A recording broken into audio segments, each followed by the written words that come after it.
Monsieur Hessel, le monde est-il le fruit du hasard ou de la nécessité? Depuis toujours, nous sommes soucieux de savoir d'où tout cela vient. Les philosophes de tous les temps se sont posé la question, y a-t-il un Dieu créateur? Y a-t-il au contraire un moment où quelque chose qui n'existait pas s'est mis à exister? On pense au Big Bang, mais nous sommes très peu sûrs de la réponse à la question.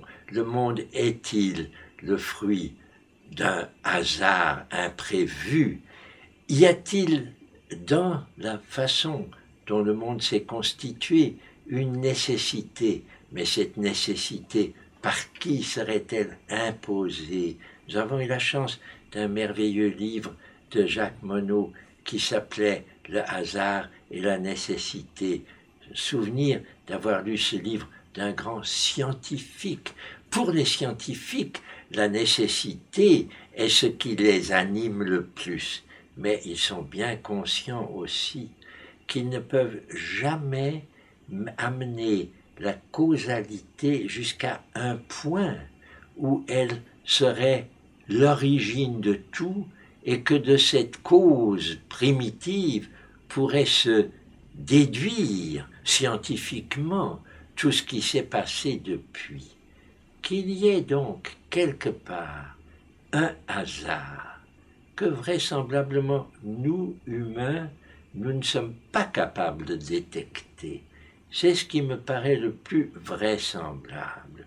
Je suis donc, pour ma part, très désireux de voir les causes et les effets se succéder, et plus la science progresse, plus il est en effet possible de trouver à chaque chose sa cause, et de cette cause elle-même la cause.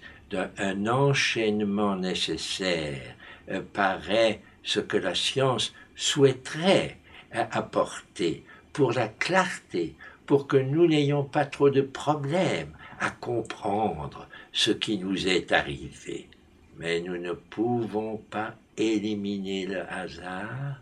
Le hasard est ce qui nous permet aujourd'hui encore d'espérer que quelque chose d'imprévu va tout à coup apporter à ce monde autre chose que ce qui est déjà compris dans la succession des causes que nous connaissons, donc nécessité autant que possible, mais hasard nécessaire aussi.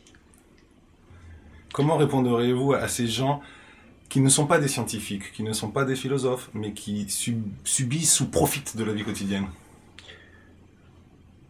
Tous les êtres humains ont la possibilité d'éprouver dans leur existence quelque chose qu'ils n'avaient pas prévu. Ça nous arrive quotidiennement, mais quelque chose qui pourrait être tout à coup très important pour eux. C'est ce qui fait la force superbe du non prévu, de ce qui n'est pas déjà inscrit dans la succession des causes, quelque chose qui arrive par hasard, et par un hasard qui est quelquefois miraculeux. Reconnaissons d'ailleurs que dans l'histoire de l'humanité, il y a eu comme ça des hasards. On ne pouvait pas prévoir, même dans notre période la plus récente, qui pouvait prévoir qu'un noir américain serait tout à coup élu à la présidence des États-Unis. Est-ce un hasard? Non, c'est la suite de circonstances d'une évolution.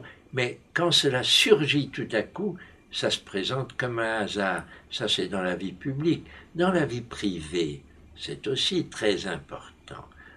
On rencontre tout à coup une personne qui vous apporte quelque chose à quoi on ne s'attendait pas. C'est cette différence entre s'attendre et recevoir.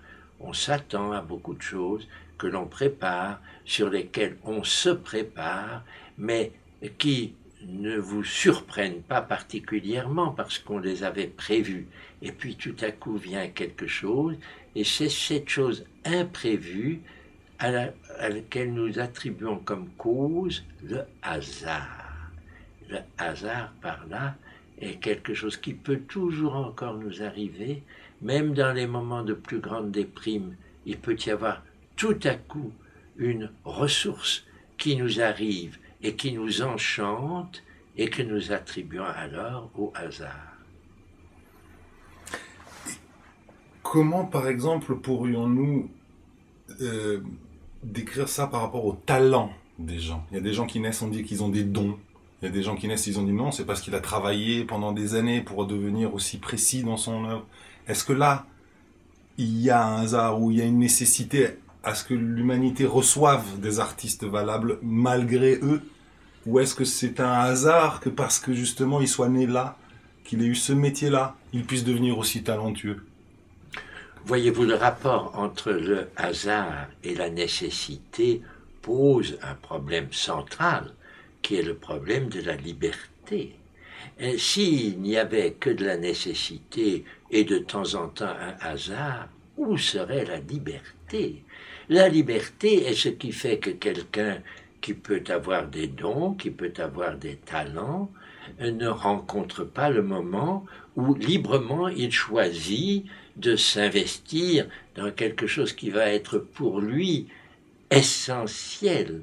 Donc, nous pouvons accepter que beaucoup de choses soient déterminées par le hasard, mais nous ne devons jamais exclure que quelque chose qui n'était pas compris dans le cheminement nécessaire des causes et de leurs effets rende la vie tout à coup différente de ce qu'elle était jusque-là. Je crois que dans la vie privée, comme dans la vie des peuples, il y a des moments qui ne sont absolument pas prévisibles et qui ne sont donc pas non plus prédéterminés. Alors, peut-on dire que ça c'est purement du hasard? Sans doute non. On peut en général voir les raisons pour lesquelles quelque chose est arrivé. On peut retrouver des causes qui expliquent, mais c'est vécu très différemment. On vit parfois comme si les choses étaient destinées à l'avance et qu'on ne peut que poursuivre un chemin dans lequel on est engagé. Et puis, tout à coup, quelque chose surgit et qui se présente à vous comme imprévu, donc comme hasard, mais qui devient par la suite une partie de la succession des événements dans lesquels vous vivez et qui retrouve ainsi une part de nécessité. Donc le libre arbitre dans le hasard et la nécessité. Voilà. Voilà.